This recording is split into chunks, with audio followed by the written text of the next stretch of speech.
네, 저희 실천적 리터러시 시민 강좌를요, 3차년도 벌써 8회 진행하고 있습니다.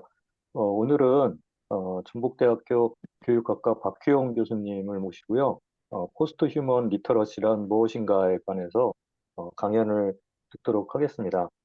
원래 순서대로 하면은 저희 윤영 소장님이 인사 말씀을 드려야 되는데 오늘 부득이하게 일정이 갑자기 겹쳐서 어, 참석이 좀 힘드셨습니다. 되게 관심 많고 그러셨는데 좀 아쉬움을 전해달라고 말씀하셨고요.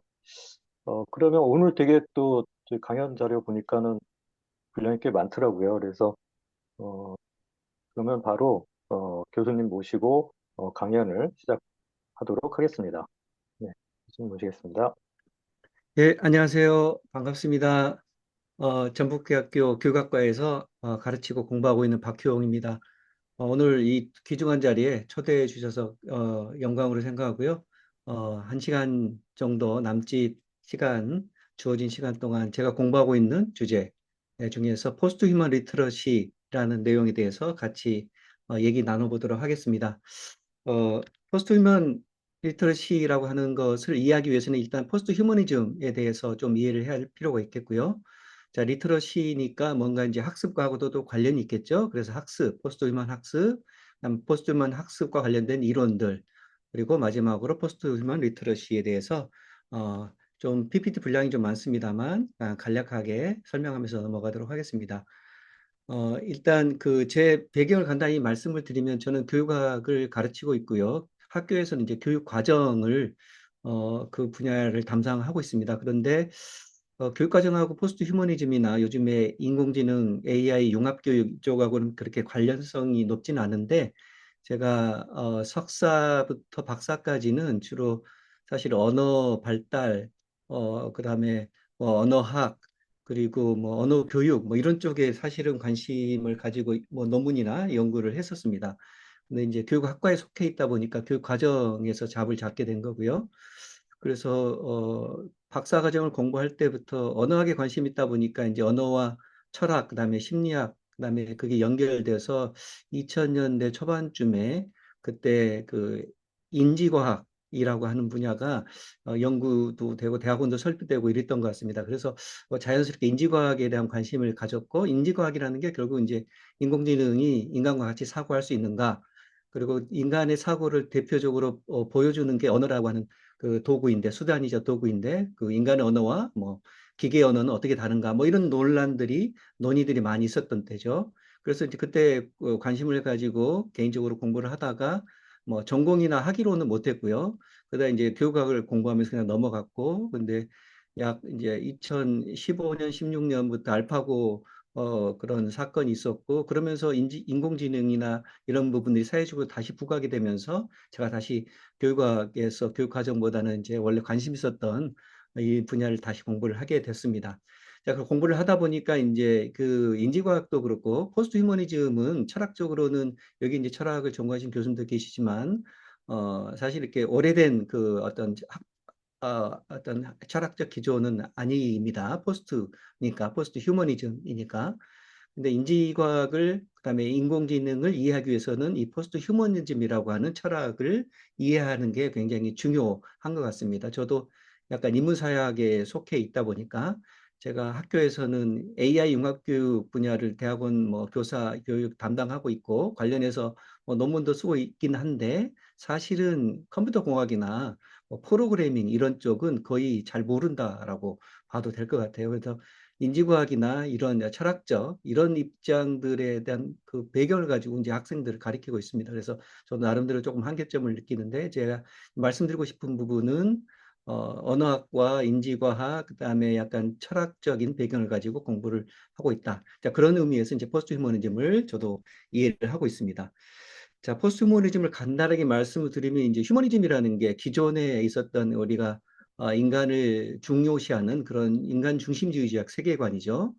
근데 과거에는 휴머니즘이 중요할 수밖에 없었습니다. 왜냐하면 이 그림에서 보듯이 인간과 세계가 소통하는 도구, 그다음에 세계로부터 자연의 영향을 받고 이런 상황에서 인간이 중요성, 포커스, 관심을 받을 수밖에 없었죠. 그래서 휴머니즘을 집중을 하고 철학자들이 휴머니즘에 대한 그런 관심을 표명할 수밖에 없었습니다. 그런데 이제 기술이라고 하는 것이 발전해 오면서 사실 이제 포스트 휴머니즘은 이 기술을 단순한 도구가 아니라 인간은 기술을 통해서 공진화, 코이볼루션이라고 하죠. 같이 서로 상생적으로 진화해 왔다. 이렇게 얘기를 하지 않습니까? 그래서 인간이 될 수 있었던 것은 도구를 사용하기 시작해서부터 오늘날의 뭐 여러 가지 복잡한 기계들을 만들어내는 능력에 이르기까지 인간과 기술은 공진화한 존재가 되는 거죠. 그러면 그때의 이런 상황에서 인간을 이해하는 것은 휴머니즘의 어떤 세계관으로는 한계가 있겠다라고 하는 데서 나온 것이 포스트 휴머니즘이다라고 보시면 되겠습니다. 그래서 이제 4차 산업혁명이라는 용어도 과학이나 기술 산업계에 관심이 있었다면 포스트 휴머니즘은 결국 인류의 변화를 관심을 두는 거기 때문에 인문사회과학에서는 이게 더 중요한 철학이 될 것이다 이런 말씀을 드려보고요. 포스트 휴머니즘의 이를 설명드리는 가장 쉬운 그 개념도가 여기 왼쪽에 그림에서 보듯이 휴머니즘은 인간의 중심적인 세계관, 포스트 휴머니즘은 인간을 세상 많은 만물들의 어떤 동등한 위치, 수평적인 존재론을 지향하는 그런 세계관이다 이렇게 보시면 되겠습니다. 여기는 생태적 존재들만 있지만 중요한 것은 우리가 오늘날 겪고 있는 사이보그, 로봇, AI와 같은 기술적 기계적 존재들도 포함된다. 이렇게 보시면 되겠습니다. 자, 여기서 이제 우리가 포스트 휴머니즘을 다루니까 우리는 휴머니즘은 그럼 도대체 어떤 한계점과 어떤 뭐 문제점이 있는가를 당연히 논의할 수밖에 없겠죠. 근데 휴머니즘은 저도 공부를 해보니까 굉장히 문제가 많은 우리가 이제 휴머니즘을 버릴 수는 없지만 그 한계점이 극명한 그런 철학이구나라는 이런 생각이 들었습니다. 왜냐하면 휴머니즘이 거의 모든 그 사조나 어떤 그 이즘, 우리 이념의 어떤 중심체였던 것 같습니다. 과거에는 우리가 이제 휴머니즘을 강조할 수밖에 없는데 그럴 수밖에 없는 것이 과거 이제 그리스 로마 시대에서부터 우리가 귀족주의, 그다음에 남성 중심주의, 그다음에 성인, 그러니까 아동들보다는 아동들은 약간 인간 취급을 못 받는 그런 존재고 성인이 돼야만 인간으로 존중해주는 그런 관념이죠. 그리고 이제 18세기 후반에 칸트와 같은 대철학자들도 여러 학자들이 지적하건대 칸트의 그런 철학들이 되게 인종주의적 편견을 기반으로 하고 있는 것이다. 이런 얘기를 합니다. 그러니까 대표적으로 흑인들은 뭐 올바른 이성을 가진 존재로 백인들과 동등한 수준에 놓고 철학을 사유하지 않았다. 뭐 이런 겁니다. 그리고 이제 19세기 초반에 이르러서 이제 루소 같은 이런 학자들도 교육이라고 하는 것을 강조하면서 이런 조건들을 갖추어져야만 인간으로 간주하는 그런 관념이 2000년 동안 이어져 내려왔다. 이렇게 보는 겁니다. 그러니까 휴머니즘은 되게 편협하고 어떤 소수의 그룹만이 그 안에 포함시키려는 그런 편협한 세계관이다. 이렇게 보시면 되겠습니다. 오늘날 이제 우리가 많은 비판을 하는 계급주의, 남성중심주의, 연령주의, 인종주의, 그다음에 교육은 우리가 그렇잖아요. 교육을 받아야 되고 뭔가 성취해야지만 그 사람을 존중하고 인정을 하잖아요. 이게 업적주의입니다. 그러니까 이런 것들도 사실은 그러니까 수평적인 어떤 이념이 아니라 이렇게 편협한 이념이다 이렇게 볼 수 있는 거죠. 자, 포스트 휴머니즘의 출발점을 보니까 이제 생태 페미니즘이라고 많이 얘기를 합니다. 간단하게 설명드리면 생태 페미니즘은 말 그대로 남성 중심주의 세계에서 여성성이 거기서부터 이제 핍박을 받고 차별받는다라고 하는 것을 비판하면서 드러나는 거죠. 그리고 그 페미니즘의 어떤 근원을 우리가 그러니까 남성성은 문명에 그 방점을 둔다면 그러니까 자연성과 생태성은 결국 여성성을 상징하기 때문에 이 두 가지를 묶어서 생태 페미니즘을 우리가 오늘날 지지하고 있는 건데 이 포스트 휴머니즘도 마찬가지로 인간 대 기계 혹은 인간 대 동물이라고 하는 이분법적인 구분 안에서 인간은 존중하고 기계나 동물은 무시했던 그런 것을 반발해서 나타나는 게 포스트 휴머니즘이잖아요. 그래서 인본주의를 탈피하는 거니까. 그래서 이제 그 출발점 생태 페미니즘에서 많은 그 사상적 영향을 받았다 이렇게 볼 수 있는 거고요. 그리고 이제 나중에 설명을 하겠지만 포스트 휴머니즘 하위 이론으로서 신물질주의라고 하는 개념들이 등장합니다. 신유물론 뭐 이렇게도 번역이 되는데요. 말 그대로 이제 막스적인 흔히 말해서 우리가 인간의 어떤 자연 역사적인 그 발전 과정에서 뭐 자본에 대한 비판, 그다음에 노동 착취, 뭐 자본 계급이 노동자의 노동을 착취하는 뭐 이런 것들에 대한 비판을 했던 것이 막시즘인데, 이 포스트 휴머니즘에서 얘기하는 신물질주의는 이제 그런 막시즘하고는 성격이 전혀 다르잖아요. 그래서 뉴 내추럴리즘이라는 용어를 붙인 거고요.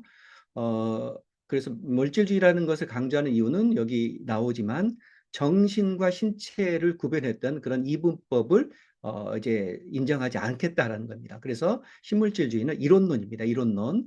신물질주의적 이론론이라는 얘기를 쓰는데, 생명 현상이나 기술적, 기계적 현상이나 본질적으로 서로 통할 수 있다. 이게 이분법적으로 완전히 나눠질 수 있는 것이 아니다라고 하는 것입니다. 자, 그래서 이제 이 포스트 휴머니즘에서 이제 비판하는 것은 결국은 인간이 우월하다, 인간이 피라미드의 최상위에 있다, 이런 관점들은 이제 받아들이지 않고요. 왜냐하면 그 인본주의가 굉장히 편협한 관념으로서 많은 존재들이 어떤 그 인본주의 안에서 혜택을 받지 못했다, 포함되지 못했다, 이런 거죠. 휴머니즘은 결국은 교육받고 화이트, 백인의 유럽계 혈통의 귀족, 그리고 남자들을 위한 이념이다. 이렇게 비판을 하는 것입니다. 아마 이 부분에 대해서는 모든 학자, 거의 대부분 학자들이 동의를 할 겁니다. 그럼 마치 또 이제 교육까지도 우리가 인본주의와 교육을 연결시키는 관념들이 오랫동안 있었다는 겁니다. 자, 그래서 우리가 생물학적으로 보면 우리가 인류를 호모사피엔스라고 하잖아요.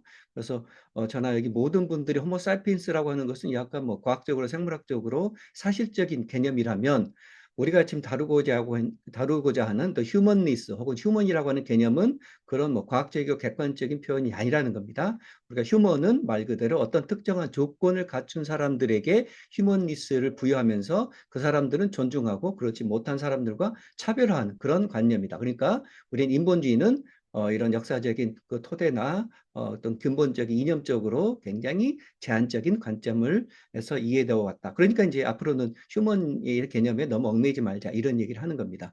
자, 그럼 앞으로는 이제 그것이 인간 범죄를 확장시킬 수 있다라는 얘기를 자연스럽게 하겠죠. 그럼 어떻게 확장시킵니까? 자, 여기 동심원을 보면 예전에 20세기 전까지는 여기 아까 말씀드린 소수의 집단만이 인간으로 존중을 받았습니다. 그러다가 우리가 1948년 유엔 인권선언이라고 하는 것이 보편 인권 선언이죠. 모든 사람이 동일한 인권을 지닌다. 이게 이제 상징적으로 보편적 인간의 관념이 이제 우리가 다 받아들여지게 된 것이라는 거고요. 근데 21세기 들어서는 이게 생태적 확장이라고 하는 것은 뒤에도 사례를 보여드리겠지만 인간만이 더 휴먼은 아니다는 겁니다. 그러니까 호모사피엔스만이 더 휴먼이다라고 얘기할 수는 없다는 겁니다. 그게 그런 어떤 규정은 정확하지 않다는 거죠. 그럼 누가 포함됩니까? 가장 쉬운 예가 유인원들이죠. 그러니까 유인원들도 휴먼으로 판단될 수 있다는 것이 이런 논리에서 가능한 것입니다. 그리고 미래에는 어떻게 확장될까요? 우리가 지금 가장 핫한 이슈가 되고 있는 AI, 인공지능, 로봇, 이런 존재들도 이런 논리에 따르면 또 휴먼으로 인정받을 수 있는 가능성이 있다라고 하는 것입니다. 자, 제가 지금 말씀드린 모든 얘기는 당위론적인 거, 이렇게 돼야 된다라고 하는 것보다는 이렇게 될 수 있는 개연성, 가능성이 있다라고 하는 차원에서 얘기를 하는 겁니다. 어떻게 될지는 결국은 미래 사회가 결정하게 되겠죠. 그런데 이게 학술적으로나 논리적으로는 그런 가능성이 있고 이렇게 미래의 가능성이 열려 있다, 이렇게 이해를 하시면 되겠습니다. 자, 그래서 AI도 인간인가, 이런 논의들이 제가 아까 간단히 말씀드렸었던 이 약 25년 전에 공부할 때는 이런 것이 한참 논란이 있었겠죠. 지금도 마찬가지입니다. 인지과학에서 결국은 인지과학에서 연구하는 것이 인간의 사고를 모방할 수 있는 기계를 만드는 것인데, 그 기계가 인간과 똑같은 존재가 될 것인가? 당연히 논란이 계속 철학적으로, 심리학적으로, 뭐 언어학적으로나 다 논란이 있었겠죠. 근데 25년 전에는 이런 것들이 반반 있고, 혹은 AI는 인간이 될 수 없다라는 주장이 되게 많았던 것 같습니다. 근데 25년이 지난 지금 보면 이제 AI도 인간으로 받아들일 수 있는 그런 가능성이 점점 커지겠구나라는 그런 뭐 기대 혹은 우려를 할 수 있겠죠. 자, 법적으로도 마찬가지로 AI를 법인격으로 받아들이는 연구가 국내적으로 많이 나오고 있습니다. 자, 그래서 최종적으로 어떻게 될지는 모릅니다. 그런데 어쨌든 AI도 법적인 존재로서 사회에서 결국 인간과 공존하는 그런 것을 이미 많은 학자들과 혹은 기술적인 그 뭐 공학자들, 과학자들은 준비를 하고 있다, 뭐이라고 얘기 드릴 수 있겠습니다. 자, 우리가 이제 인문학이나 인지과학이든 언어학이든 많은 논의를 했을 때 어떻게 얘기를 합니까? 인간은 뭐 예를 들어서 종교적인 관점에서 보면 신의 형상들을 만들어낸 존재에서부터 시작해가지고 그다음에 동물과 비교하면서 인간은 언어와 이성을 가지고 있기 때문에 동물과 차별적인 존재다 이렇게 계속 구별을 하는 거잖아요. 그래서 이것도 뭐 20년, 30년, 40년 전에는 되게 그렇게 구분을 했던 것이 설득력이 있었던 것 같은데, 제 기억으로는 제가 20년 전에 언어학을 공부하고 이런 거 할 때만 해도 인간의 언어와 동물의 언어가 차이가 있다라는 주장은 더 이상 언어학계에서 받아들이지 않고 있었던 분위기인 것 같습니다. 그러니까 지금은 대체적으로 인간 언어가 훨씬 뛰어나긴 한데 그게 본질적이고 근본적인 차이가 있다라는 주장은 학계에서 정설이나 혹은 어떤 도미넌트한 어떤 대규모 학설은 아니다. 이렇게 볼 수 있겠죠. 그리고 마찬가지로 AI에게도 사고, 자유의지, 정체성, 인격, 인권 이런 것들을 부여할 수 있을 것인가라는 논란이 있었는데 이것도 점점 자유로워지고 논란에서 조금 더 벗어나고 있는 그런 느낌인 것 같습니다. 오직 이제 의식만이 남아있다. 자, 이거는 굉장히 민감한 문제이기도 한데요. 그러면 AI가 사고할 수 있습니까? 20년 전에 사고할 수 없다라고 얘기한 사람이 더 많았는데 지금은 대부분의 철학자들뿐만 아니라 자연공학자들도 AI도 사고할 수 있는 거야. 이 정도면 생각을 하는 거야. 라고 하는 것을 인정하는 사람이 많아졌다는 거죠. 그러면 그 사고한다고 해서 그것이 의식이 있는 거냐라고 하는 것은 미래도 여전히 논쟁의 영역으로 남아있을 수 있을 것 같아요. 왜냐하면 자, 의식이라고 하는 것은 철학적으로도 가장 기본적인 그 존재가 자신의 존재를 드러내고 세상을 받아들이고 하는 그런 어떤 출발점입니다. 그러니까 의식마저 AI 의식하고 인간의 의식하고 똑같다라고 얘기를 해버리면 그럼 차이점이 뭐냐 이렇게 돼버리죠. 그래서 요 의식만이 약간 마지막 논쟁 영역으로 남아있고 나머지 부분들은 굉장히 많이 오픈돼 가고 있는 것 같습니다. 자, 이제 왜 이런 얘기를 하냐면 결국 이런 것을 이해하는 것이 포스트 휴먼이 얘기하는 리터러시의 개념을 또좀 전환적으로 좀 포괄적으로 이해하는 데 도움이 되기 때문에 이런 말씀을 드려봅니다. 20년 전에 스티븐 스필버가 만든 AI라는 영화에서 이 아이가 로봇, 인공지능 아이가 정체성 혼란을 겪는 얘기가 나왔습니다. 결국 AI도 이미 정체성이 있을 수 있다는 것을 많은 사회적으로 다 공감이 되고 있다는 거고요. 이 의식에 대한 연구가 철학자들의 기본적인 화두였다라는 게 뭐 거의 1970년대, 80년대부터 논의가 되어 왔습니다. 다 정리하자면 여기에 왼쪽에 그림을 보듯이 우리는 호모사피엔스지만 여기 호미니디라고 하는 유인원과 그 다음에 케니스 루퍼스라고 하는 우리가 개고양이 같은 이런 가축들, 그 다음에 사이보그 같은 기술적 존재들도 휴먼 빙이라고 하는 것에 포함될 가능성이 있다는 겁니다. 자, 그런데 이것이 어떤 시점에서 포함될지 어느 국가나 사회는 포함시키고 포함 안 될지는 결국 그 집단이 결정하는 것입니다. 그런데 논리적으로나 철학적으로는 충분히 가능하다. 이게 핵심적인 부분인 것 같습니다. 그래서 뭐냐면 이제 휴먼의 범주가 확장되기 때문에 우리가 포스트 휴먼 윤리나 교육, 리터러시를 이해하는 게 필요하다. 자, 그럼 포스트 휴먼 학습이라는 게 무엇일까요? 자, 학습이라는 것을 이제 결국은 학습이라는 게 그거잖아요. 어떤 존재가 외부 세계로부터 뭔가 경험을 통해서 세계를 인지하고 그 다음에 자신을 그 인지된 결과를 통해서 자신을 성장시키고 이렇게 하는 것이 이제 학습이죠. 그러면 이 학습의 문제를 다루는 것이 결국은 인식론입니다. 그렇죠? 그런데 이제 인식론도 과거의 인본주의적 인식론이 아닌 탈인본주의적 인식론이 앞으로는 점점 더 중요해지고 사람들의 관심을 끄게 될 것이다. 이렇게 보시면 되겠습니다. 여기 오른쪽에 보면 데이터, 정보, 지식, 지혜라는 여러 가지 용어들이 혼성적으로 쓰이고 있잖아요. 그런데 지식과 지혜의 개념은 인본주의적 개념이다. 이런 것입니다. 자, 뭐 우리 교수님들은 당연히 아시겠지만 이게 시민 강자니까 자, 휴머니즘이라고 하는 개념은 이념입니다. 그래서 이것은 입장이라고 볼 수 있겠고요. 이거는 객관적인 것이 아니라 세상을 바라보는 하나의 관점. 그런데 우리가 이제 학문의 하나의 분파인 휴머니티스라고 하는 것은 그런 뭐 여러 가지 것들을 인간을 새롭게 이해하고 또 자연과학이나 이런 쪽이 아닌 다른 수많은 인간의 그 사고, 뭐 그다음에 학습, 그 지식의 이런 모든 부분을 연구하기 때문에 휴머니티스라는 용어는 앞으로도 계속 많이 쓰일 겁니다. 그런데 휴머이라는 용어는 이제 뭐 다른 용어로 대체될 수 있다 이런 거죠. 자, 그래서 이제 인본주의라는 용어가 아니라 앞으로는 점점 탈인본주의적 차원에서 지식을 바라보는 관점이 더 커질 것이다. 이게 뭐 트렌드라는 거죠. 그래서 데이터나 정보라는 용어들이 많이 쓰게 되겠고요.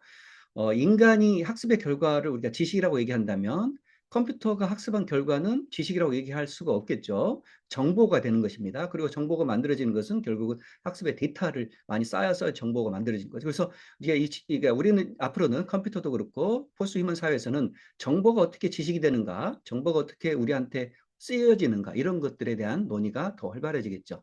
자, 생각과 정신이 같습니까? 뭐 정신과 물질 이렇게 나누는 것들은 우리가 이제 이론론적 관점에서는 더 이상 허용하지 않는다라고 얘기했습니다. 우리가 17세기 후반에 16세기 후반부터 해가지고 17세기 초반까지 해서 뭐 데카르트가 이원론이라고 얘기한 거 뒤에 나오겠지만 이걸 통해서 과학기술 발전의 토대를 삼았다라고 하는 것을 우리가 인정합니다. 그런데 지금 21세기는 이 이원론적 관점 어느 학자도 거의 지지를 하지 않는 것 같습니다. 그러니까 사람들은 더 이상 정신과 물질이 근본적으로 나눠질 수 있다는 생각을 하지 않습니다. 여기서 생각과 정신 결국 우리가 인간의 어떤 대표적 특징이라고 보여지는 이성입니다. 그러니까 이성과 물질은 나눠지는가 구별되는가 라는 생각을 이제는 학문적으로는 대부분 하지 않는다라고 하는 거죠. 그리고 그것이 여기 이제 중학교에는 어떤 사파 그림에서 이런 것들을 이미 중학생들에게 가르치고 있습니다. 이 그림이 무엇을 의미하냐면 정보 물질이 뇌에서부터 신체로 해서 심장과 연결된다 이런 겁니다.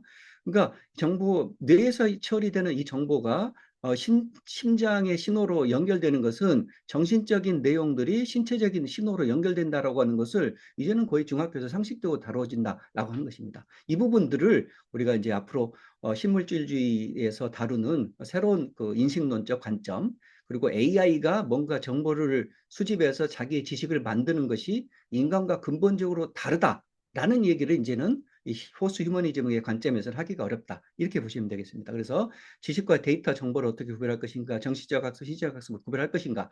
그 다음에 또 인본주의에서 되게 강조했던 것이 이게 체화성입니다. 체화성, 그다음에 맥락성. 저도 이제 사회과학을 공부하다 보니까 인문 사회과학에서는 체화적인 거, 맥락적인 지식이 중요하다 이런 얘기를 하잖아요. 그렇죠. 우리가 어떤 장면에서 어떤 경험을 하고 그것이 어떻게 나에게 나만의 지식으로 들어오는가 이것을 중요시한단 말이에요. 그리고 그러지 않은 지식들은 별로 중요하지 않은 것이다. 그것은 허상이다. 이렇게 간주하는 게 많았습니다. 근데 앞으로 시대에는 이렇게 체화되지 있거나 맥락성이 없는 것들도 지식으로 그 나에게 의미 있는 것으로 다가올 수 있다라고 하는 것이 포스트휴머니즘의 관점입니다. 그래서 예술계에서는 그런 얘기를 많이 합니다. 여기 디스임바디먼트를 표현하는 그런 예술적인 거, 그다음에 탈맥락적이죠, 그렇죠? 고전적인 그림하고 현대적인 캐릭터를 붙여가지고 이게 도대체 의미가 있는가 없는가를 논의하는 겁니다.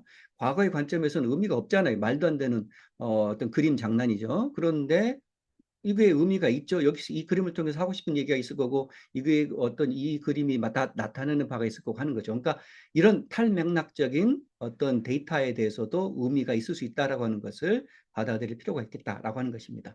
그리고 이제 또 우리가 시스템이라고 하는 거, 우리는 시스템이라고 하는 걸 저도 예전에는 되게 비판적으로 봤습니다. 왜냐? 인본주의를 강조하다 보면 시스템이라고 하는 것을 뭐 약간 시스템을 기계적인 것으로 간주한다는 거죠. 그래서 비판적으로 바라봤는데 사실 알고 보면 모든 게 시스템입니다. 그죠? 태양 시스템, 인체 시스템, 뭐 생태 시스템 그러잖아요. 그러니까 우리가 생태주의라고 하는 거 어떤 시스템적으로 보는 것과 그다음에 뭐 인간으로서 시스템을 괴부하는 거 이 두 가지의 어떤 격차들을 앞으로는 좀 줄일 필요가 있겠다. 이렇게 보시면 되겠습니다. 자, 리터러시니까 결국 이제 학습을 해야 되잖아요. 학습의 주체도 변한다라고 하는 것입니다. 오늘 지금 최근에 AI가 이제 AI를 연구하는 학자들이나 여러 가지 사회적으로도 AI가 과연 미래에는 생각을 할 수 있을 것이고 AI가 학습할 수 있을 것인가 이런 논의들이 많이 있을 수 있잖아요. 제가 이런 강의를 2018년부터 많이 해오고 있었는데 2018년대 이런 얘기를 하면 되게 생소하게 느껴졌을 겁니다. 그런데 2022년 생성형 AI가 나오고 이제는 생성형 AI로 인해서 AI가 대중화되고 사람들이 다 쓰기 시작하고 지금 에이전시, 주체성, 능동성 이런 얘기가 상식처럼 다가가고 있습니다. 그렇죠? 그러니까 AI가 학습 주체, 에이전시를 가진 능동성을 가진 학습 주체가 된다는 것은 이제는 상식이 되었습니다. 5년 전, 6년 전에는 이것을 받아들이지 못했다는 거죠. 자, 이렇게 이제 변한다는 겁니다. 자, 베인이라는 학자가 구분한 건데요. 이제 지금은 인류적 시대에서 컴퓨터가 개발된 1970년대 이후로 전산적 시대로 넘어갔고요. 인간적 시대에서 이제 20세기, 21세기는 인공적 시대가 AI를 통해서 더 명확해졌다는 거죠. 그래서 인간도 자연적 인간, 왼쪽 위에 일사분면이 있는 것이 아니고 우리는 사사분면으로 변해가고 있다라고 하는 걸 보입니다. 사이버가 등장했고, 그다음에 인간의 컴퓨터를 흉내내는 시대가 왔고, 그다음에 컴퓨터가 인간을 흉내내는 시대를 살고 왔고요. 우리는 이제 이 단계를 지나가고 있고 어떤 단계냐면요. 이미 4단계. AI가 모든 것을 알아서 할 수 있는 시대를 가고 있는 것 같습니다. 그러면 AI가 당연히 학습의 주체가 될 수 있겠죠. 그리고 이 주체로 삼는다는 것은 뒤에 잠깐 나오겠지만 행위자망 이론에서도 연결이 됩니다. 자, 예전에는 인간만이 행위자였어요. 행위자망이라고 하는 것은 사람들끼리 망, 그렇죠? 네트워크만을 관심을 가졌죠. 근데 이제 지금부터는 행위자망 이론에서는 인간뿐만 아니라 비인간적 행위자도 다 그런 네트워크의 구성 요인이다 이렇게 얘기하는 겁니다. 당연히 그렇죠. 그러니까 행자라고 해서 뭐 자동차, 사물, AI, 로봇 이런 모든 것들 뭐 돌멩이에 이르기까지 이런 자연적, 생태적, 기술적인 존재들이 인간과 함께 네트워크에 이르면서 미래를 개척해 나가는 그런 상황에서 이해해야 된다. 이렇게 보시면 되겠습니다. 자, 그러다 보니까 이제 이게 뭐 논란이 많이 있습니다만 AIDT 교과서를 도입하는 것이 이제 교육적인 그 정책의 화두가 되어오고 있습니다. 자, AI 등장, 뭐 인식론이 이제 변화가 있겠죠. AI에게 아까 잠깐 나왔던 그림인데요.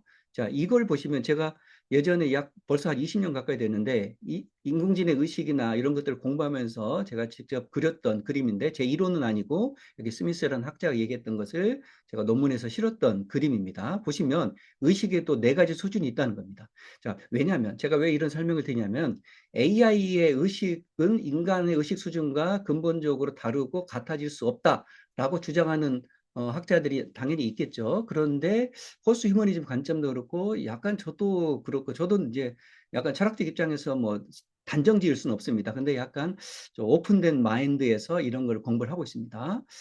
그래서 의식의 수준이 우리가 학자들이 컨센서스로 얘기하는 거의 이제 상식처럼 얘기하는 게 이렇게 나누고 있습니다. 네 가지로 나누고 있는데 이 노란 박스에서 보듯이 가장 밑에 단계에서는 지렁이, 개미, 달팽이도 의식이 있는 겁니다. 그렇죠? 그 다음에 네 번째 단계에서는 일부 윤호는 상징적 지향성을 다룰 수 있을 정도의 의식성의 수준을 가지고 있다라는 거죠. 그러면 이제 AI는 어떤 수준일까요? 당연히 4단계를 이미 넘어섰다고 볼 수 있습니다. AI가 상징을 다룰 수 있고 로봇이 지향성을 가지고 움직일 수 있다는 겁니다. 그리고 그렇게 되면서 생각을 가진 로봇이 지향성을 가지고 인간의 사회에서 인간과 같이 상호작용하는 것이 이미 구현되고 있잖아요. 그러니까 그런 게 현실화된 마당에서 AI가 의식이 없다. 이런 얘기를 하는 것은 이제는 좀 오히려 좀 낯선 주장이다라고 저는 생각을 하고 있습니다. 자, 그래서 지금 최근에 이건 제가 이렇게 추가한 것은 2022년 생성형 AI가 등장한 이후로 자신 있게 추가한 겁니다. AI도 주체성, 자율성, 능동성을 이제 갖게 되는 거고요. 점점 더 강화될 것입니다. 바람직할지 안타깝지는 우리가 나중에 사회가 경험해 봐야 알겠죠. 자, 그래서 이제 학습의 주체도 변화하고 있다라고 하는 거고요. 이제 핵심은 이런 거죠. 인간은 의식으로서 학습하고 AI는 알고리즘을 학습하는데 이 두 가지가 근본적인 차이가 있느냐 없느냐. 이것이 이제 철학자들의 영혼한 계속 논쟁거리가 되겠죠.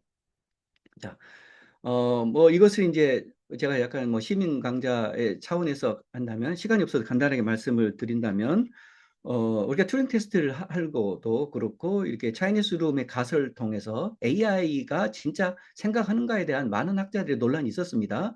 그런데 이런 논의가 가설로 제시가 되었었고, 오래전부터. 그러니까 칼티선 띠아라고 하는 것은 이미 데카르트 시절 때부터 350년 이전부터 데카르트가 이성을 연구한 학자잖아요. 자연과학자이지만 그 자연과학 연구로서 그걸 할 수 있는 능력을 가진 인간은 결국 이성이라고 하는 것이 있기 때문에 관찰의 대상과 그 관찰하는 주체, 의식과 근본적인 차이가 있을 것이다 라고 하는 것이 데카르트의 주장이었고 이원론의 근거였고, 결국은 그것을 생각하다 보니까 그러면 이성을 가지고 있는 인간의 두뇌 머릿속에서 세상을 이렇게 감독하면서 뭔가 물건을 컨트롤할 수 있는 그런 이런 극장과 같은 그런 장소에서 어떤 존재가 사람을 컨트롤하고 있는 것이 아닌가라는 가설이 나왔다는 것입니다. 자, 그런데 이런 모든 가설들은 오늘날 21세기에 와서는 전부 다 과거에 잘못된 그런 인식, 인식론을 바탕으로 한 가설이겠죠. 자, 오늘날은 어떻습니까? 이미 원자주의도 더 이상 받아들이지 않습니다.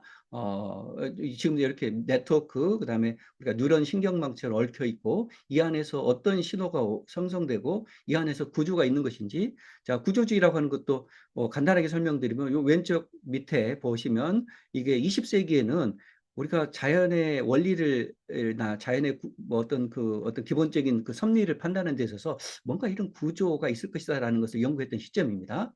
20세기까지는 그렇었죠. 그렇죠? 그런데 이제 20세기에 등장하면서 이런 구조가 없을 수 있다라고 하는 것이 이제 탈구조주의잖아요. 근데 지금 21세기입니다.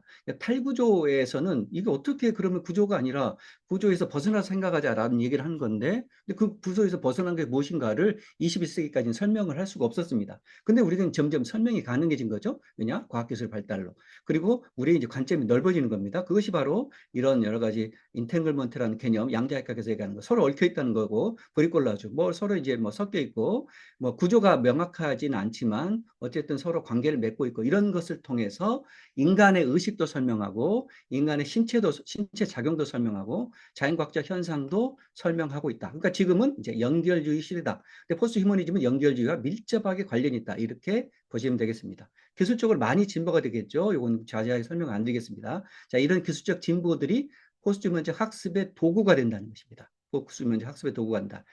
그래서 그 도구의 대표적인 것은 뉴미디어. 그러니까 우리가 MZ세대라고 하잖아요. MZ세대들은 뉴미디어를 많이 다루고 지식을 다루는 그 특성들이 많이 다르죠. 그러니까 MZ세대가 이 뉴미디어를 통해서 지식을 습득하는 방식들이 굉장히 다를 것이다. 이것을 받아들여야 된다라고 말씀드릴 수 있겠습니다. 시간이 한계에서 빨리 좀 넘어가야 되겠습니다. 자, 포스트휴먼 학습의 그런 이론들이 어떤 것들일 것인가 크게 네 가지로 설명을 합니다. 뭐 이거는 제가 이제 뭐 많은 학자들이 이미 얘기했던 것 중에서 제가 가장 중요한 것이다라고 생각해서 책이나 이런 걸 통해서 정리한 것일 뿐입니다. 아까 얘기했던 신물주의주의는 이론론이고요. 행자망 이론 다 네트워크로 연결돼 있다라는 거고요. 객체지향 존재론은 처음에 설명했던 인간과 다른 존재들은 위아래가 있는 것이 아니라 평등한 존재다. 이런 관점입니다. 그다음에 포스트 현상학은 약간 우리가 지식이나 학습과 이런 것들, 오늘날의 경험의 특성들, 우리가 메타버스 얘기하잖아요. 메타버스가 왜 중요하냐, 이런 것들을 설명하는데 포스트 현상학이 굉장히 중요한 기여를 합니다. 자, 그래서 신물주의 이론론인데 아까 얘기한 데카르트 듀얼리즘, 이원론은 아무도 이제 지금은 지지하지 않는다. 약간 이걸 지지하는 분들은 이제 종교계에 계신 분들은 지지하겠죠. 왜냐하면 종교계는 초월성을 강조하니까 초월적인 존재인 뭐 정신적 존재하고 물질적 존재하고 똑같다 이런 얘기를 종교인들은 할 수가 없겠죠. 그 외에는 아마 거의 다 동조하실 겁니다. 그런데 이제 문제는 인간의 두뇌가 점점 발달해서 지금 현재 과학자들이 무기물들, 실리콘 브레인, 칩셋, 엄청난 성능을 자랑하고 인간의 두뇌보다 훨씬 더 성능이 뛰어난, 자, 이것도 논란이 있었습니다. 아직도 논란이 있을 것 같아요. 여전히 아무리 엔비디아 칩셋이 뛰어나더라도 그게 인간의 작동 방식하고는 다르다. 20년 전에는 명확하게 얘기했습니다. 근데 지금은 약간 논란이 있습니다. 그리고 AI가 인간보다 지적 능력, 사고 능력 이런 것들이 더 뛰어난 것들을 막 만들어내고 있는데 아직도 인간이 더 뛰어나 이런 얘기를 하기는 좀 이제는 어려울 것 같다는 생각이 듭니다. 그럼 순환하는 거죠. 자, AI도 사고하고 인간도 사고하는데 이 두 가지의 본질적 차이가 있을 것인가 없을 것인가? 신물주의는 있다고 얘기하기 어렵다. 자, 인본주의에서는 아무리 그래도 AI가 사고하는 것을 어떻게 인간의 사고와 똑같다고 얘기할 수 있냐? 이런 입장이라고 보시면 되겠습니다. 자, 그래서 신물주의 학습이 왜 중요하냐면, 자, 우리가 학습하는 거, 그리고 AI가 학습하는 거, 실 어떤 차이가 있을 것인가, 미래 사회에서 이런 거죠. 자, 여기서 이제 설명을 했잖아요. 전통적에서는 지식과 인지적 사고, 학습자의 주도성을 강조했습니다. 앞으로 AI 주도된 사회에서는 AI가 앞으로 더 사고를 많이 할 것입니다. 이거는 A에게 당연히 더 똑똑해질 수밖에 없습니다. 자, 우리가 과거에는 인간의 집단 의식이나 어떤 집단 지성에 대한 개념이 없었을 때는 인간 개인, 인간의 뭐 뛰어난 뭐 천재, 이것의 개인의 능력을 굉장히 오버밸류 했어요. 굉장히 높게 평가했단 말이에요. 이제 더 이상 이제 그거 별로 평가하지 않습니다. 학자들은. 그러니까 집단 지성을 평가합니다. 그러니까 인간이 개인이 똑똑해서가 아니라 인류 집단이 똑똑하다라고 하는 거죠. 자, AI는 어떨까요? AI가 하나의 칩셋이 하나의 어떤 기계를 AI 칩셋에서 한 로봇이 똑똑해지는 게 아닙니다. 이건 기술적 전체가 똑똑해지는 거고 그 AI가 하나가 아니라 수십 개, 수십만 개의 어떤 미래 사회의 어떤 그 AI가 똑똑해지는 거죠. 그랬을 때 과연 인류 집단의 그 지성과 AI에 의한 그 지성을 단순하게 비교할 수는 없을 것 같습니다. 요는 그러면 앞으로 학습에서 여기 지식이나 인지적인 능력을 통해서 그 사람의 차별성을 주장하는 논의는 이제는 학교 교육에서 별로 이렇게 가능성이 없을 것이라는 생각이 듭니다. 그럼 뭐냐? 정서적 학습, 그다음에 약간 응용하는 거, 우리가 여전히 얘기하는 뭐 창의적인 거, 뭐 저는 벌써 창의성도 별로 그렇게 믿지 않습니다만, 그러니까 인간만이 창의성이고 나머지는 창의성이 없다 이런 관점 별로 받아들이지 않습니다. 그런데 어쨌든 뭐 당분간 인간이 더 창의성이고 인간이 더 정서적이고 하는 것들을 학습의 목표로 삼아야 되지 않겠는가, 뭐 이런 것들을 얘기하는 거죠. 자, 뭐 이것은 이제 약 120년 전에 프랑스의 화가가 만든 여러 화보들의 모임을 이제 칼라로 아마 넣은 것 같아요. 그래서 이런 것들이 아마 인터넷에 많이 자료가 있습니다. 그러니까 앞으로 2000년이 되면 미래가 어떻게 변할 것인가를 1900년대 초반에 그 화가들이 연이어서 그린 것입니다. 자, 그런데 이제 중요한 것은 요거죠. 교육의 미래도 그렸던 겁니다. 그림 보시면 명확히 아시겠지만 여기 교사나 학자가 책을 갈아 넣어가지고 그 갈아지어 내진 신호가 전기줄을 타고 가서 학생들에게 주입이 됩니다. 자, 이것을 이미 120년에 상상을 했다는 것입니다.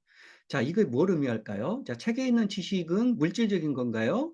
근데 그것이 갈아 넣어져서 신호를 타고 하는 것은 더 이상 정신적인 게 아니죠. 그 물질적인 신호로 오고 가고 있죠. 근데 머릿속에 주입되는 것은 어떻습니까? 우리가 정신적인 거잖아요. 그렇죠? 이런 것을 놓고 봤을 때 이게 신물질을 보여주는 저는 그림이라고 봅니다. 자, 신물질이 뭐라고 얘기합니까? 정신현상과 물질현상은 구별되지 않는다는 거예요. 서로 소통이 가능하다는 겁니다. 우리가 어떤 경험을 해서 그걸 인식하면 그것이 지식이 되죠. 근데 그 지식을 우리는 되게 과거에는 정신적인 것으로 봤다는 거예요. 물질로 치환할 수 없다고 봤던 겁니다. 우리의 사고는 물질로 치환할 수 없어. 신호로, 전기 신호로 치환하는 것은 불가능하다고 본 거죠. 그런데 지금은 가능하죠. 우리 정신적 사고 신호를 전기 신호 혹은 디지털 신호로 치환해서 입력시키고 출력시키고 전달하고 지구 반대편을 보내는 거 가능합니까? 가능하다는 것을 120년 전에 상상을 했습니다. 지금은 기술적으로 구현하고 있는 시대다. 라고 하는 걸 말씀드립니다. 대표적인 예가 일론 머스크가 개발하고 있는 뉴럴링크입니다. 이건 아주 심플해요. 뉴럴링크에 뉴럴 칩셋을 적어가지고 여기서 이제 알츠하이머 병을 같은 사람들은 이제 이 신체 이 두뇌 부분에 손상이 돼서 그 두뇌가 담당하는 신체 기능을 손실한 환자들이 이제 알츠하이머 사고도 잘못하고 손발도 잘 못 쓰는 환자잖아요. 그 환자들에게 그 부분을 대신할 수 있는 이 전자기 신호를 심어서 그 사람이 나름대로 사람도 알아보고 뭐 손가락도 들 수 있고 걸음도 움직일 수 있게 하는 그런 것을 개발하는 겁니다. 이게 뉴럴링크죠.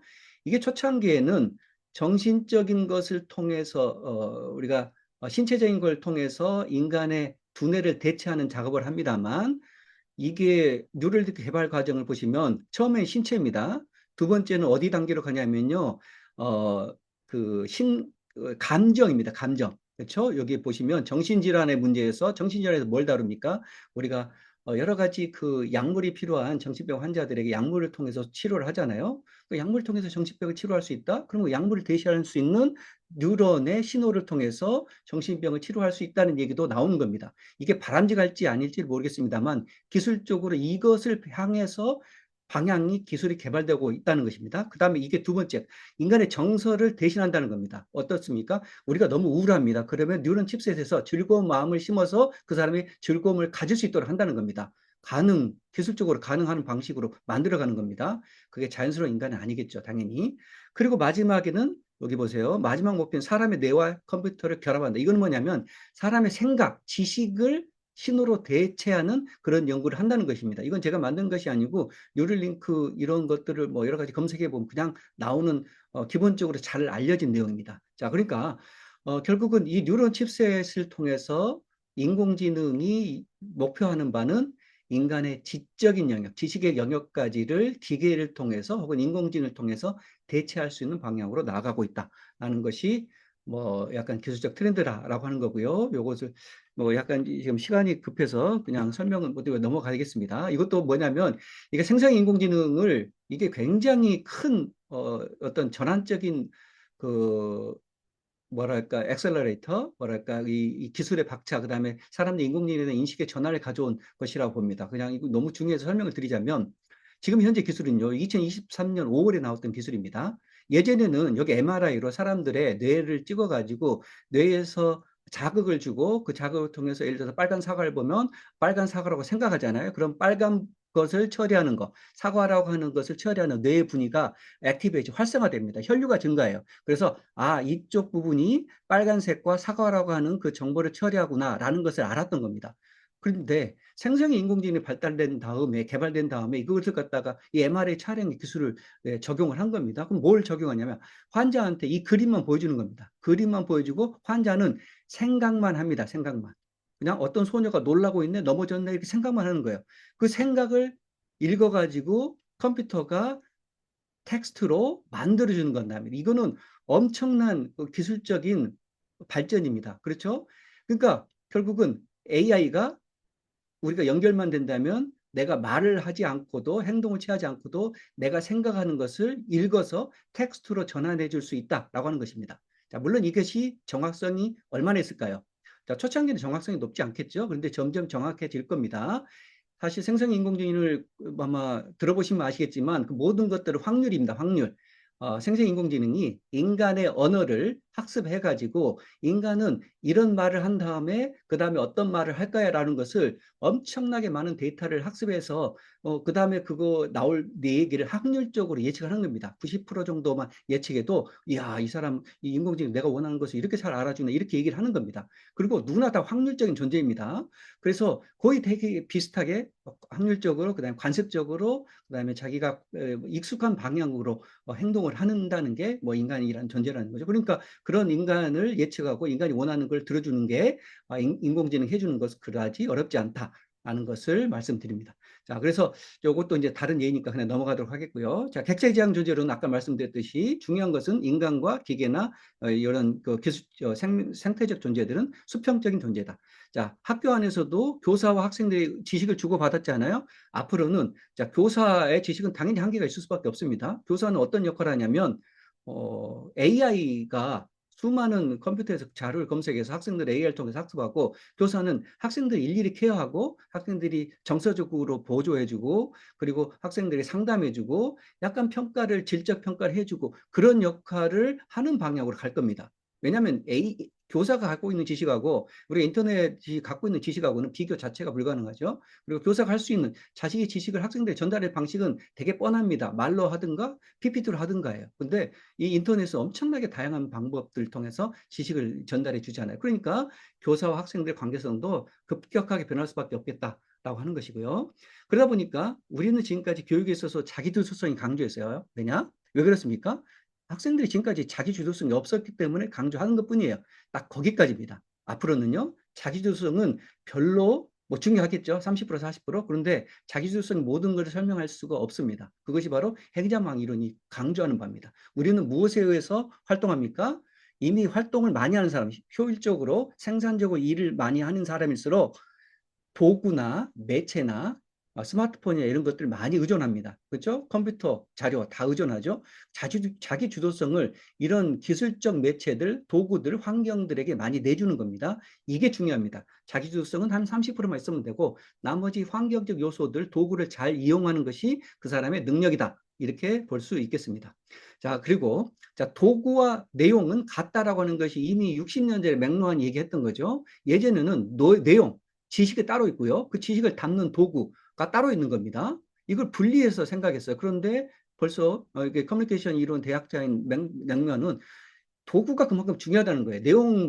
내용이나 도구나 그렇게 내용이 별 의미가 없을 정도로 도구가 사람들에게 메시지에 영향을 미친다라고 하는 거죠. 이것도 학습에, 오늘날 학습에 그대로 적용될 것 같아요. 자, 지금은 학교에서는 교과 지식을 다루잖아요. 그 교과 지식이 더 이상 중요하지 않습니다. 뭐가 더 중요하냐? 오히려 그 주식을 어떻게 접속해서 접근해서 어떻게 자기 것으로 만들고 자기가 좋아하고 자기가 뭔가 활용할 수 있는 것으로 만드냐가 더 중요하다는 거죠. 왜 그렇습니까? 과거에는 교과 지식들이 우리가 결국 수백 년 동안 인간의 경험이 축적되어 왔는데 그중에서 엑기스만 배우고 엑기스를 달달 외워가지고 그 사람이 마치 똑똑한 사람일처럼 활동해 왔어요. 21세기까지는 그렇습니다. 20세기까지는 그렇죠. 앞으로는 그렇게 생각하는 사람이 없겠죠. 왜냐? 지식은 이제 차고 넘쳤습니다. 인터넷에 검색하면 다 나와요. 그러니까 우리가 그 지식을 어떻게 추출해서 활용하는 사람이 더 중요한 거죠. 그것이 학습 수단입니다. 그러니까 교육에 있어서는 이제 지식은 더 이상 중요한 것이 아니고 학습 수단이 훨씬 더 중요해지는 시점이 될 것이다. 물론 그렇다고 학습 수단 안에 지식 내용이 포함되지 않으면 뭐 의미가 없겠죠. 껍데기니까. 그러니까 그렇지만 뭐 내용을 완전히 버릴 수는 없지만 수단이 그만큼 중요하다. 이런 것이 이제 포스트휴먼의 인식론이나 어떤 이런 이론들에서 많이 강조되는 부분이다라고 볼 수 있겠죠. 그래서 이제 학습에서 물질적 도구의 역할이 크다라고 하는 거고요. 자, 구성주의라는 것도 이제 교각 이론에서 구성주의란 많이 얘기를 하죠. 자기가 이런 원리를 통해서 자기 것으로 지식을 만든다. 자기가 머릿속에서 자기 지식을 구성해 나간다. 이런 관점이잖아요. 자, 그런데 이제 중요한 것은 뭐냐면 앞으로 학생들이 자기 머릿속에, 그 작은 머릿속에, 유한한 머릿속에 외부의 지식을 구성하거나 그 안에 축적해서 쌓아 나가거나 해서 그 사람의 어떤 역량이나 그 사람의 능력을 인정받을 수 있는 시대는 이제 점점 사라질 것이다라는 겁니다. 그 관계성이에요, 관계성. 그렇죠? 이 자료를 어떻게 다룰 것인가, 도구를 어떻게 다룰 것인가, 맥락에서 벗어나서 내 경험을 어떤 걸 나에게 의미 있게 만들 것인가, 이런 것들이 점점 더 중요해지겠다. 이렇게 볼 수 있겠습니다. 자, 그걸 갖다 우리는 네트워크 학습이라고 얘기를 하고 있고요. 네트워크 학습의 특징은 비선형적입니다. 우리가 순서를 따르지 않는다는 겁니다. 자, 그러니까 이것이 익숙하지 않은 분들은 다 구시대적인 사람들입니다. 저를 포함해서 대부분의 교수님들은 이 비선형적 학습 로직을 좋아하지 않습니다. 그렇게 학습해서 이 자리까지 오지 않은 분들이죠. 그렇죠? 그런데 요즘 MZ 세대들은 그렇게 학습하지 않습니다. 그 익숙하지 않아요. 못 따라옵니다. 선형적으로, 논리적으로, 체계적으로, 구조적으로 그렇게 학습을 못 한다는 겁니다. 비주얼적 학습하는 거죠. 자, 로고스가 아니라 이 리터러시가 중요합니다. 로고스가 아니라 비주얼적 학습을 이미 하잖아요. 유튜브를 통해서 학습하는 거 훨씬 쉽잖아요. 우리가 물건을 사다가 배워도 예전에 매뉴얼을 줬는데 매뉴얼을 가지고 하려면 알 수가 없어요. 글씨도 작고 이게 어떤 것인지. 근데 유튜브에서 그대로 보여주잖아요. 그대로 따라하면 됩니다. 근데 왜 그렇게 유튜브를 쓰지 굳이 매뉴얼로? 매뉴얼이 그럼 진짜입니까? 지식입니까? 아니잖아요. 유튜브에 있는 살아있는 사람들이 직접 물건을 조립하는 것이 진짜 지식입니다. 근데 과거에는 그런 지식을 담을 수가 없었어요. 그러니까 글자화로 만들어가지고 상징으로 바꿔가지고 상징에 익숙한 사람만이 똑똑하고 공부를 잘하는 사람을 인지원 받았잖아요. 앞으로 시대는 그렇지 않는다는 겁니다. 그러니까 매개적 학습, 그렇죠? 매체가 중요하다. 이런 겁니다. 자, 그리고 이제 포스트 현상학으로 넘어가면 포스트 현상학 개념은 이제 현상학이라고 하는 것이 이제 철학에서 굉장히 20세기 철학에서 굉장히 중요한 부분인데 과거에는 그렇습니다. 현상은 자, 우리가 어떤 경험이든 경험이 절대적인 경험이나 객관적 경험이 있는 게 아니라 그 경험을 하는 사람의 주체성, 주관성, 그리고 그 사람은 그 경험을 새롭게 자기 것으로 느낀다. 이것이 현상학의 핵심입니다. 그러니까 현실에서 어떤 객관적으로 공유하는 어떤 그 진리가 있는 게 아니고 어떤 하나의 현실 세계에서 사람들이 각자 경험하는 것에 따라서 그것이 그 현실 현상이고 그 안에서 본질을 찾는 것이 중요하다. 이런 거죠. 그러니까 다양한 현실적인 경험과 의미가 있는 겁니다. 이게 현상학이죠. 그런데 그 현상학이 설명할 수 없다는 것이 뭐냐면 그 현상적 경험은 어디서 일어나느냐? 과거에는 당연히 현실, 그죠? 가상세계가 아니라 인터넷이 아니라 현실에서 일어날 수밖에 없다고 봤겠죠. 왜냐하면 그때는 환경이 그랬으니까. 근데 지금 어떻습니까?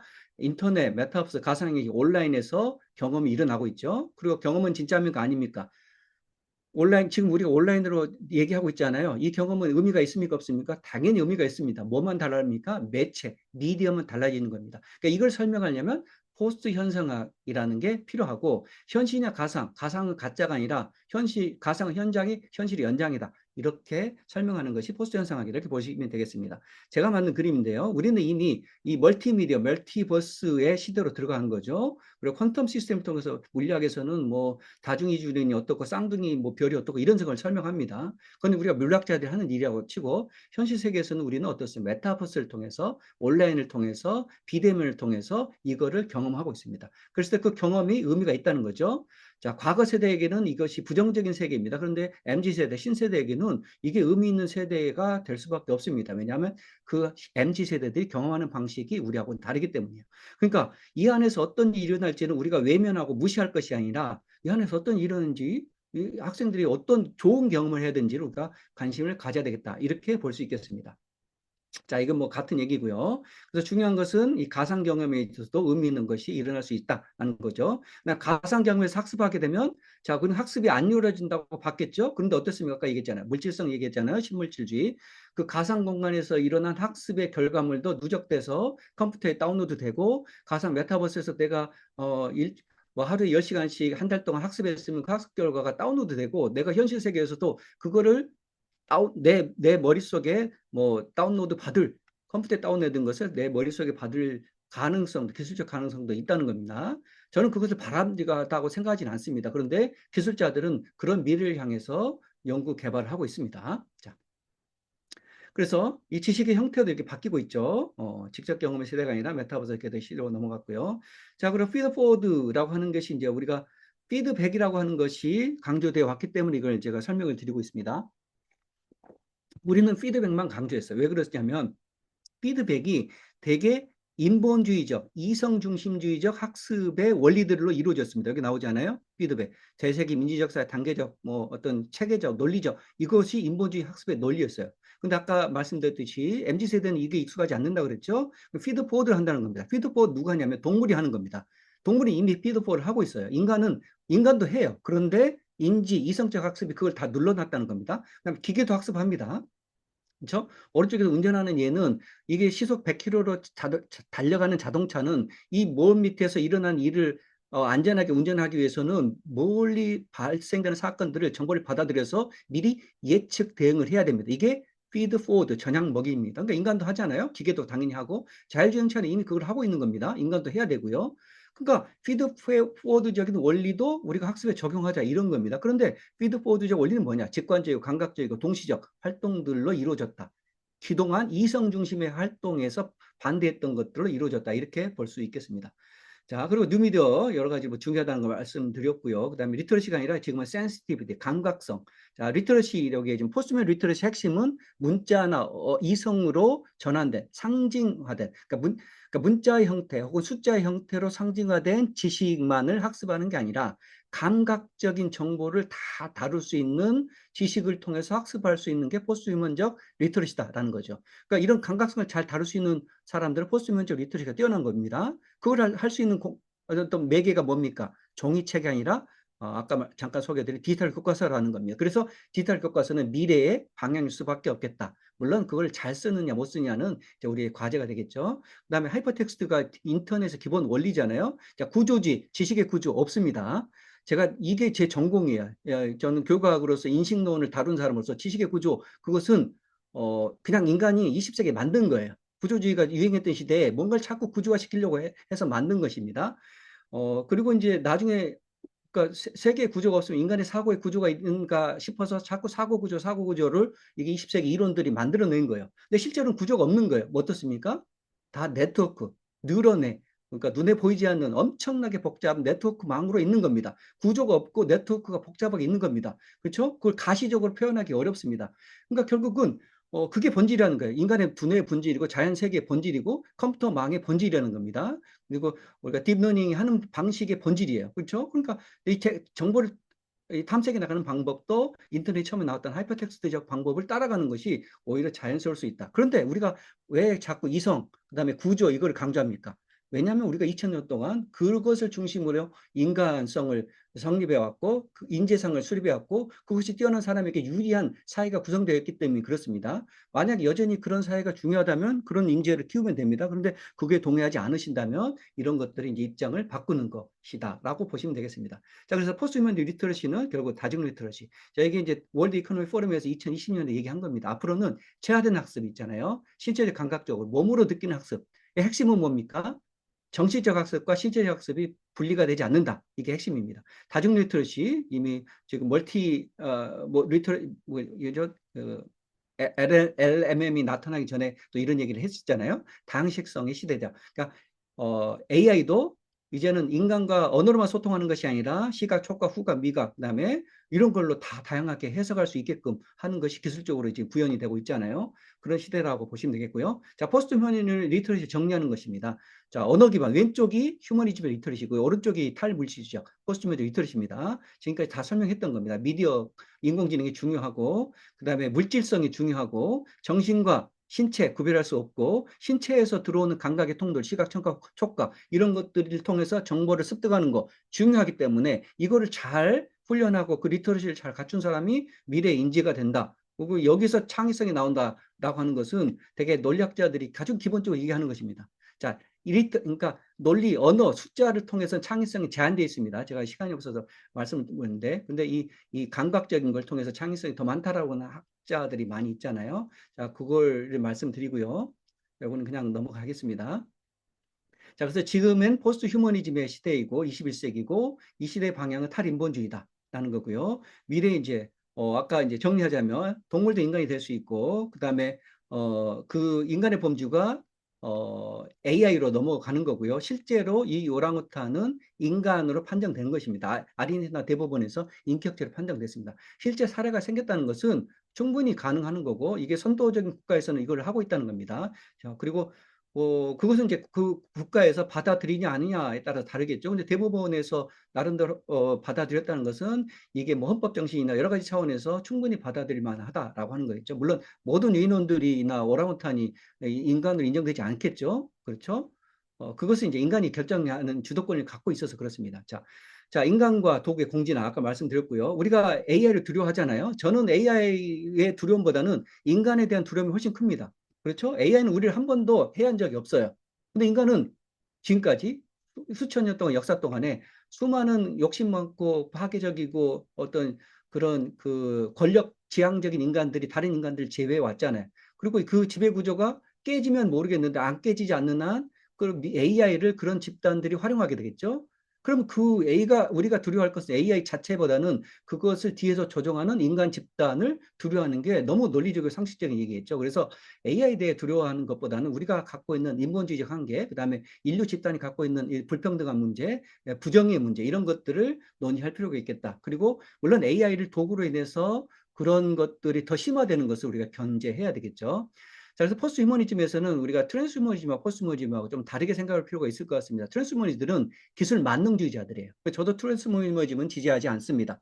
자, 우리가 싱글러리티라고 해가지고 1940년, 50년대 가면 AI나 기술이 모든 걸 해결한다라고 얘기하는 사람들이 트랜스 휴머니즘입니다. 저는 절대 그걸 믿지 않습니다. 왜냐하면 방금 얘기했잖아요.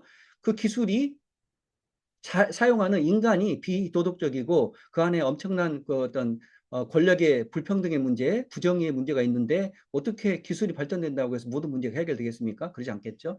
근데 포스트 휴머니즘은 그걸 좀 포괄적으로 본다. 그래서 오픈된 상태에서 본다. 그러니까 기술이 도움을 줄 수도 있고 파괴적인 도구가 될 수 있다. 이렇게 얘기를 하는 겁니다. 근데 전반적으로 문제는 뭐냐면 이 지구 생태계가 80억 인류를 과연 어느 정도까지 유지를 할 수 있을 것인가가 이제 미래학자들이 고민하는 부분입니다. 그래서 수많은 이런 논란들이 나오죠. 그래서 인류의 미래에 대해서 여러 가지 시나리오가 있습니다. 현재 진행형이 있고요. 그다음에 이 시나리오 2는 과거로 돌아가는 겁니다. 이거는 이제 간략하게 설명드리면 인본주의를 회귀해서 이 문제를 해결하자는 거예요. 그렇죠? 시나리오 1은 현재 그냥 그대로 가면 이렇게 되는 거고요. 근데 현재 이 시나리오 1이 문제가 많잖아요. 그렇죠? 전쟁, 질병, 기근, 기후변화. 이거 어떻게 감당합니까? 이 해결해야 되잖아요. 해결할 수 있는 방법이 뭘까요? 시나리오 3. 그렇죠? 기술이 그나마 해결할 수 있는 가능성이 있는 겁니다. 80억 인구를 먹여 살릴 수 있는 방법은 기술을 통해서 해결해야 되고, 물론 기술을 어떻게 컨트롤할 것인가도 같이 고민해야 되고, 그래서 아까 트랜스휴머니스트들이 기술에 대한 되게 어떤 기대를 많이 하고 있는 것입니다. 그런데 트랜스휴머니스트들은 대체로 공학자, 과학자들이 많겠죠. 그분들보다는 우리가 인문사회과학자들이 사실은 그 문제에 대한 고민을 훨씬 더 많이 했어요. 전공은 이 인간을 완전히 우리가 신뢰할 수 없고 인간의 역사도 그렇고 이가 뭔가 우리가 반성할 게 많고 이런 것들을 연구하는 것이 인문사회학이잖아요. 그러니까 인문사회학자들이 이 시나리오 3의 시나리오에서 아까 트랜스휴머니스트들이 기술을 그냥 기술학에만 너무 의존하고 있는 것을 막을 수 있는 중요한 역할을 한다. 이렇게 보시면 되겠습니다. 자, 그래서 이제 그 포스트면 리터러시 차원에서 뭐 이제 실제로 그럼 어떻게 교육하느냐? 박물관 교육이 하나의 좋은 사례인 것 같습니다. 제가 이제 박물관 학회 같은 데서 강의한 내용인데요. 자, 박물관 교육은 결국 뭐냐면 실제 사물들을 보여주는 거잖아요. 그러니까 학교 교육보다는 박물관 교육이 미래 사회의 미래 학교의 모습입니다. 학교 교육은 어떻게 돼 있습니까? 교과서 지식으로 돼 있잖아요. 학교라는 어떤 정체적인 존재, 교사라는 어떤 그 정적인 존재가 뭔가 지식을 전달하는 이런 관념이 강하잖아요. 그러니까 학교는 변해야 돼요. 어떻게? 박물관 같은 혹은 도서관 같은 스타일로 변화하지 않으면 미래 사회를 대비할 수 없다라고 분명히 얘기를 합니다. 자, 그리고 이제 이런 사물의 역량을 인식해야 되고, 종교과서에서 탈피해서 생동적 학습을 해야 되고, 뭐 이런 거고요. 자, 사회물질 이론이라고 하는 것은 이제 우리가 사회를 바라보는 이론이 사회과학에서는 사회 문화 이론, 그래서 문화를 되게 강조했죠. 앞으로는 사회 물질 이론. 이것은 사회 문화 이론은 자연과학자는 연구하지 않습니다. 그렇죠? 문화가 있기 때문에 사회물질론은 자연과학자, 사회과학자, 인문학자들이 다 동의 일할 수 있는, 연구할 수 있는 그런 포괄적인 이론입니다. 왜냐하면 물질의 사회성, 물질의 얽힘 이런 것들을 다 다루고 있기 때문에 그만큼 중요하다. 이렇게 말씀드리고요. 앞으로는 AI가 지적인 측면을 많이 감당할 수 있기 때문에 정서적, 사회성, 도덕성 이런 것들은 당연히 인간이 더 잘할 수 있는 부분이겠죠, 당분간은. 그래서 교육은 정서교육, 사회성 교육, 윤리교육에 집중해야 된다라고 생각하고 있습니다. 그렇죠? 이성교육을 하는 것은요, 어, 이제 한계가 왔다고 봐요. 그리고 이성교육을 통해서 똑똑한 사람들이 사회를 위해서 잘 기여를 하면 되는데, 그렇지 않고 자기들 기득권을 유지하려고 했던 게 오늘날까지 모습들이 많잖아요. 다 그런 건 아니지만. 그러니까, 그런 이성적인 부분은 AI나 기술적인 부분에 많이 의존하고, 이제 교육의 본질을 회복하는 것이 이런 것들을 오히려 하는 게 더 낫다라고 보여집니다. 그래서 그 정도로 일단 말씀드리고요. 앞으로 이제 그게 이제 초지능 AI 시대 교육의 방향은 설명을 드리는 거고요. 아까 설명드렸던 것들을 얘기를 하고 있습니다. 그래서 앞으로 이제는 결국 인간과 AI가 협업하는 거다. 그런데 협업을 어떻게 될 것인가를 AI는 엄청나게 점점 발전하고 있죠. 인간은 발전 속도가 이렇게 빠를 수가 없습니다. 그렇기 때문에 기술을 완전히 없애지 않는 한 우리가 AI를 발전시켜서 AI를 어떻게 잘 통제하고 윤리적으로 쓸 수 있는가. 그렇죠? 그렇게 하는 것을 고민하는 것, 이런 것들이 앞으로 미래의 과제. 그리고 인간과 AI가 공존한다. 이것은 거의 지금 대부분 학자들이 다 동의하고 있는 것 같습니다. 그래서 이 정도 말씀을 드리고, 약간 시간이 50분인데 제가 1시간을 맞춰서 한 것 같습니다. 뭐, 여기까지 말씀드리고 질문을 받도록 하겠습니다. 예, 교수님 잘 들었습니다. 그러면 그냥 PPT 분량도 많고 있는데 1시간 동안 어, 네. 예, 정하셨는데요. 질문 해주시면 감사하겠습니다.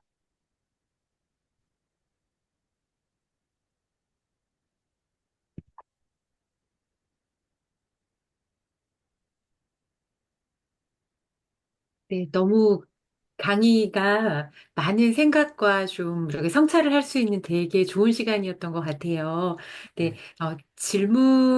말씀해 주신 거긴 한데, 한 가지 조금 여쭙고 싶은 건, 우리 이게 네네. 대학생들을 대상으로도 이 포스트 휴먼 리터러시를 어떻게 조금 포커스를 맞춰서 어떤 방법으로 좀 길러줄 수 있을까, 이런 고민이 잠시 좀 예, 들었었거든요. 예, 네. 네.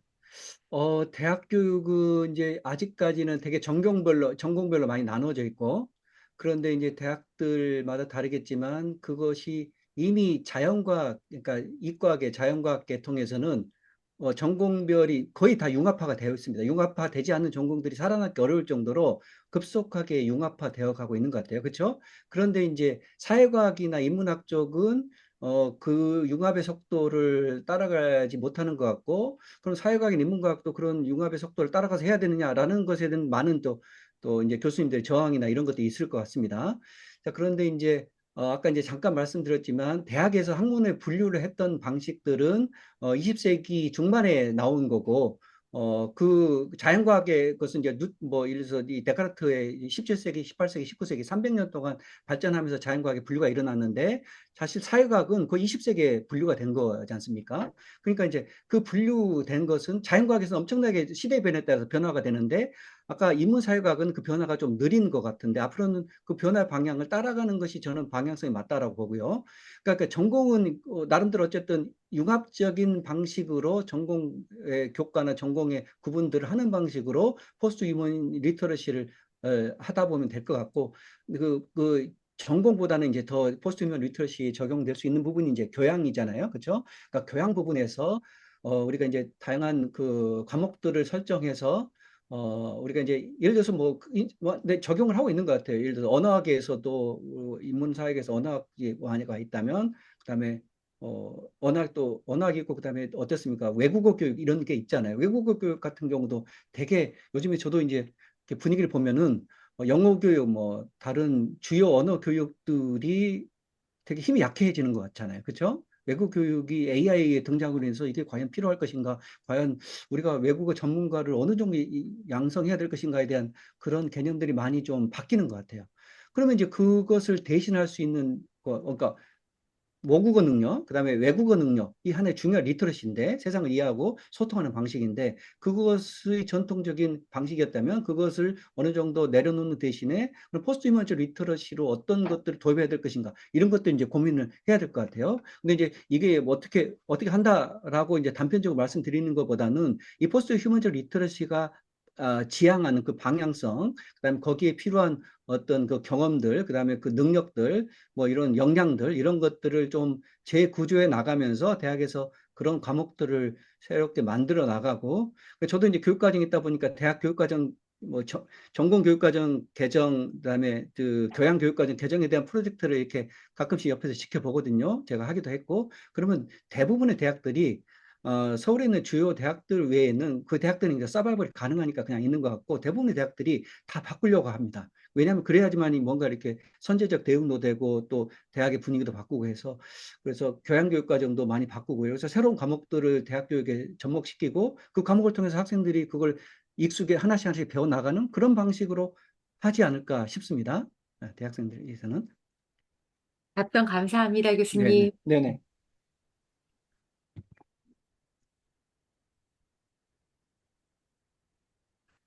음, 뭐 우리가 이제 MZ 세대에서 뭐 초중고 학생들도 있지만 대학생들도 MZ 세대에 많이 포함되어 있기 때문에 저도 사실 반성을 합니다만 대학교에 있는 그 가르치는 사람으로서 제 수업을 또 많이 바꿔야 될 것 같아요. 근데 저 수업도 많이 못 바꾸고 있어요. 그렇죠? 왜냐하면 교수님들이 자기 전공이 있고 분명하게 배웠던 분야가 있기 때문에 그다음에 또 특히 오랫동안 강의를 해오다 보면 그 강의 방식에 익숙해져서 그대로 하는 경우가 많은데 대학생들에게 맞는 방식으로 하려면 그 강의 스타일, 뭐 미디어 매체 활용하는 거, 그다음에 일방적 강의 말고 뭐 이렇게 하는 거 이런 거, 그 SNS 뉴미디어 활용하는 거 이런 것들을 통해서 접근하면 더 좋을 것 같다는 생각이 듭니다. 근데 사실 공대나 이런 데서는 이미 프로젝트 학습, 뭐 팀 학습으로 사실 많이 하더라고요. 근데 교육학과도 그렇고 인문사회계는 약간 그런 쪽에서 조금 더 적응력에서 좀 빠르지 않지 않나 이런 생각도 들어봅니다. 조심스럽게. 예.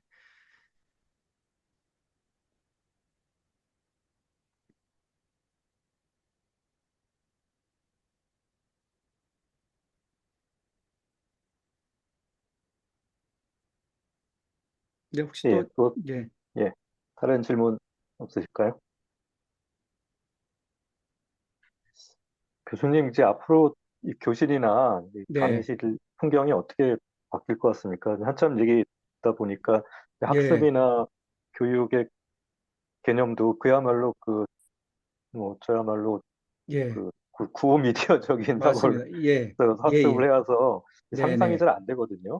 네, 아까 어, 이제 박물관형 이렇게 잠깐 말씀도 하셨는데, 예, 예. 네, 어, 그게 잘 안 떠올랐어요. 예, 사범대에 있으면 이제 학교 교육에 대한 뭐 이런 변화를 조금 더 익숙하게 많이 보는데요. 학교 많이 바뀌고 있습니다.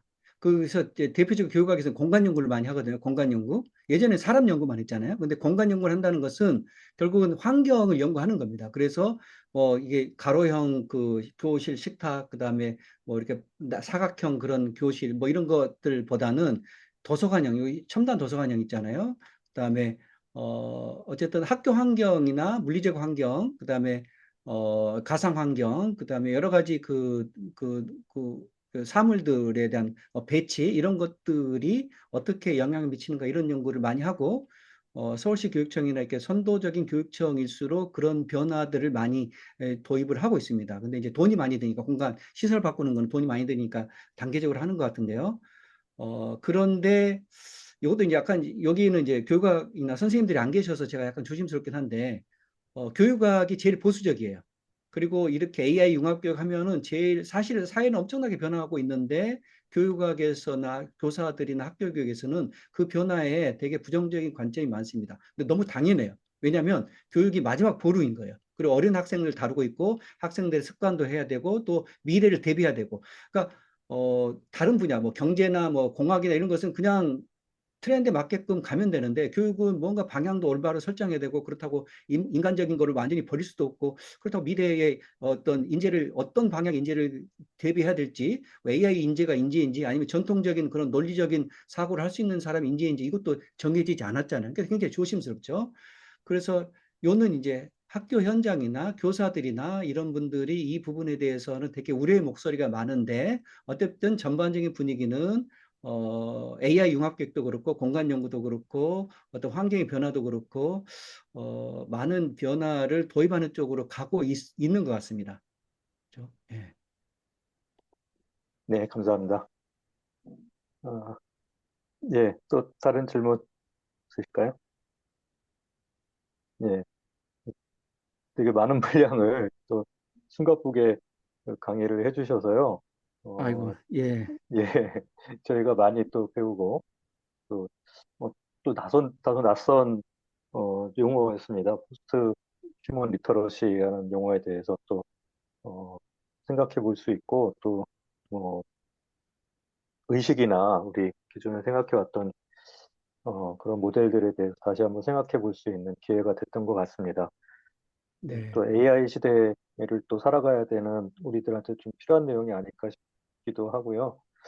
교수님 방중에 또 급하게 연락을 드렸는데 또 흔쾌히 강연 아닙니다. 수락하시고 또 예, 예. 좋은 강의 해주셔서 감사드립니다. 예, 그럼 귀한 네, 자리에 초대해 주셔서 감사합니다. 또 우리 교수님들과 또 여러 학생들과 나중에 또 다른 기회로 또 교류하도록 하겠습니다. 예, 예, 교수님 네, 감사합니다. 네, 네. 고맙습니다. 네.